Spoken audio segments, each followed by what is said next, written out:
गण गणपते नमः। ओम श्री गणेशाय नमः। मैं गीता रानी, मेरे YouTube चैनल धार्मिक सोच में आपका स्वागत है। आइए आज हम माघ मास की कृष्ण पक्ष की चतुर्थी को मनाए जाने वाले तिल संकष्टी गणेश चतुर्थी के व्रत के बारे में जानते हैं।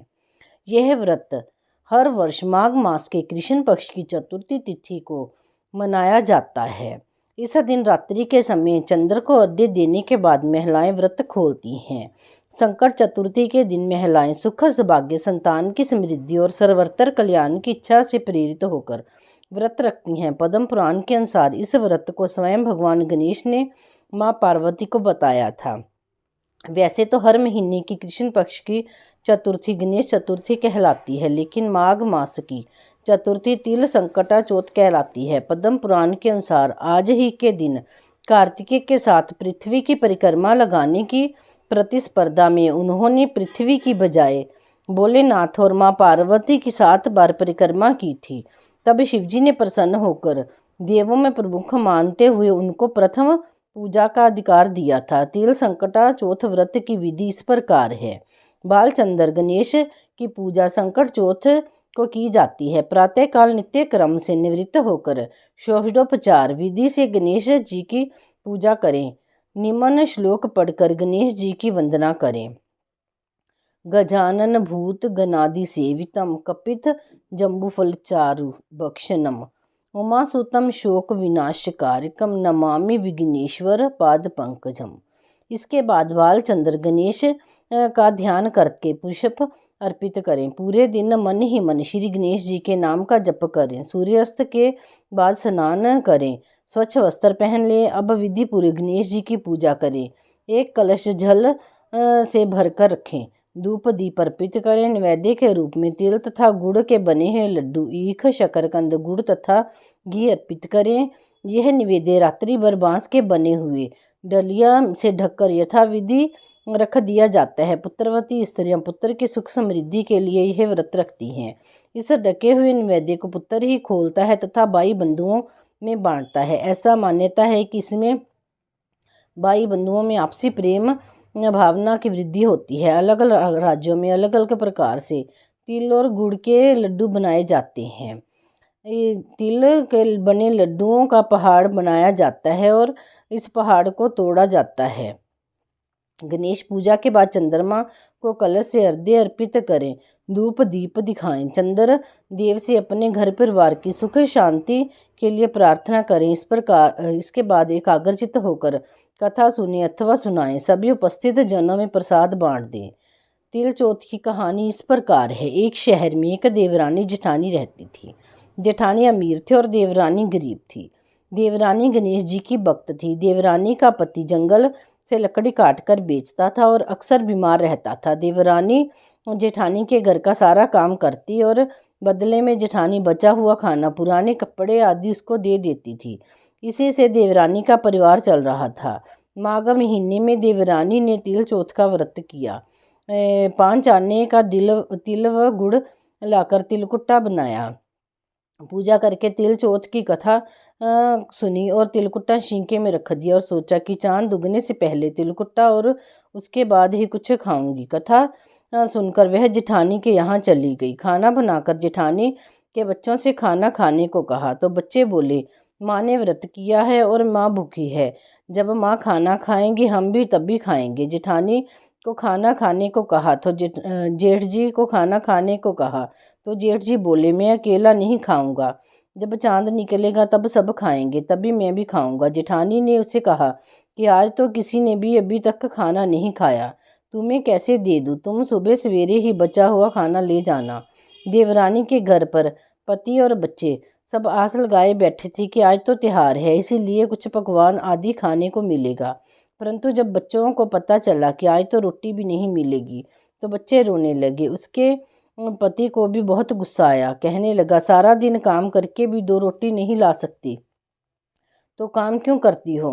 पति ने गुस्से में आकर पत्नी को कपड़े धोने के धोवने से मारा। धोवना हाथ से छूट गया तो पाटे से मारा। वह बेचारी गणेश जी को याद करती हुई रोते रोते पानी पीकर सो गई। उस दिन गणेश जी देवरानी के सपने में आए और कहने लगे, धोव ने मारी पाटे मारी, सो रही है जा जग रही है। वह बोली, कुछ सो रही हूँ कुछ जग रही हूँ। गणेश जी बोले, भूख लगी है, कुछ खाना खाने को दो। देवरानी बोली, क्या दूँ, मेरे घर में तो अन्न का एक भी दाना नहीं है। जेठानी बचा खुचा खाना देती थी, आज वह भी नहीं मिला। पूजा का बचा हुआ तिलकुट्टा चींके में पड़ा है, वहीं खा लो। तिलकुट्टा खाने के बाद गणेश जी बोले, धोव ने मारी पाटे मारी, निमटाई लगी है कहाँ निमटे। वह बोली, ये पड़ा घर, जहाँ इच्छा हो वहाँ निमट लो। फिर गणेश जी बच्चों की तरह बोले, अब कहाँ पहुँचूं। नींद में मगन देवरानी को बहुत गुस्सा आया कि कब से तंग किए जा रहे हैं। सो वह बोली, मेरे सर पर पूछो और कहाँ पहुँचोगे। सुबह जब देवरानी उठी तो यह देखकर हैरान रह गई कि पूरा घर हीरे मोती से जगमगा रहा है। सिर पर जहाँ विनायक जी पोछनी कर गए थे वहाँ हीरे के टीके व बिंदी जगमगा रहे थे। उस दिन देवरानी जेठानी के यहाँ काम करने नहीं गई। बड़ी देर तक राह देखने का बाद जेठानी ने बच्चों को देवरानी को बुलवाने को भेजा। जेठानी ने सोचा, कल खाना नहीं दिया इसीलिए शायद देवरानी बुरा मान गई है। बच्चे बुलाने गए और बोले, चाची चलो, माँ ने बुलाया है, सारा काम पड़ा है। देवरानी ने जवाब दिया, अब उसकी ज़रूरत नहीं है, घर में सब भरपूर है। गणेश जी के आशीष से बच्चे ने घर जाकर माँ को बताया कि चाची का तो पूरा घर हीरे मोतियों से जगमगा रहा है।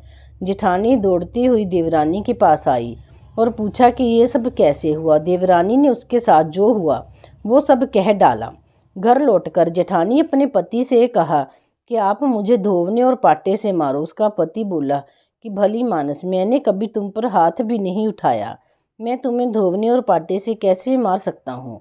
वह नहीं मानी और जिद करने लगी। मजबूरन पति को उसे मारना पड़ा।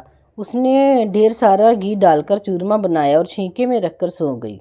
रात को चौथ विनायक जी सपने में आए और कहने लगे, भूख लगी है, क्या खाऊं। जेठानी ने कहा, हे गणेश जी महाराज, मेरी देवरानी के यहाँ तो आपने सूखा तिलकुट्टा खाया था, मैंने तो झरते घी में चूरमा बनाकर आपके लिए छींके में रखा है। फल और मेवे भी रखे हैं, जो चाहे सो खा लीजिए। बाल स्वरूप गणेश जी बोले, अब निपटे कहाँ। जेठानी बोली, उसके यहाँ तो टूटी फूटी झोंपड़ी थी और मेरे यहाँ तो कंचन के महल है, जहाँ चाहो निपटो। फिर गणेश जी ने पूछा, अब पहुँचूँ कहाँ। जेठानी बोली, मेरे ललाट पर बड़ी सी बिंदी लगाकर पहुँच लो। धन की भूखी जेठानी सुबह बहुत जल्दी उठ गई। सोचा घर हीरे ज्वारा से भी भर चुका होगा, पर देखा तो पूरे घर में गंदगी फैली हुई थी, तेज बदबू आ रही थी। उसके सिर पर भी बहुत सी गंदगी लगी हुई थी। उसने कहा, हे गणेश जी महाराज, ये आपने क्या किया। मुझसे रूठे और देवरानी पर टूटे। जेठानी ने घर और सफाई करने की बहुत ही कोशिश की, परंतु गंदगी और ज़्यादा फैलती गई। जेठानी के पति को मालूम चला तो वह भी बहुत गुस्सा हुआ और बोला, तेरे पास इतना सब कुछ था फिर भी तेरा मन नहीं भरा। परेशान होकर चौथ के गणेश से मदद की विनती करने लगे। गणेश जी ने कहा, हे देवरानी से जलन के कारण तूने जो किया था ये सब उसी का फल है। अब तू अपने धन में से आधा उसको दे देगी तभी ये सब साफ होगा। उसने आधा धन बांट दिया, किंतु मोहरों की एक हांडी चूल्हे के नीचे गाड़ रखी थी। उसने सोचा किसी को पता नहीं चलेगा और उसने उस धन को नहीं बांटा। उसने कहा, हे श्री गणेश जी, अब तो अपना ये बिखराव समेटो। वे बोले, पहले चूल्हे के नीचे गाड़ी हुई मोहरों की हांडी सहित ताकों में रखी दो सुई को भी दो हिस्से कर दो। इस प्रकार गजानन ने बाल स्वरूप में आकर सुई जैसी छोटी चीज का भी बंटवारा किया और अपनी माया समेटी। हे गणेश जी महाराज, जैसे आपने देवरानी पर कृपा की वैसी सब पर करना। कहानी कहने वाले, सुनने वाले व हुंकार भरने वाले सब पर कृपा करना, किंतु जेठानी को जैसे सजा दी वैसी किसी को मत देना। बोलो गणेश जी महाराज की जय। चौथ माता की जय।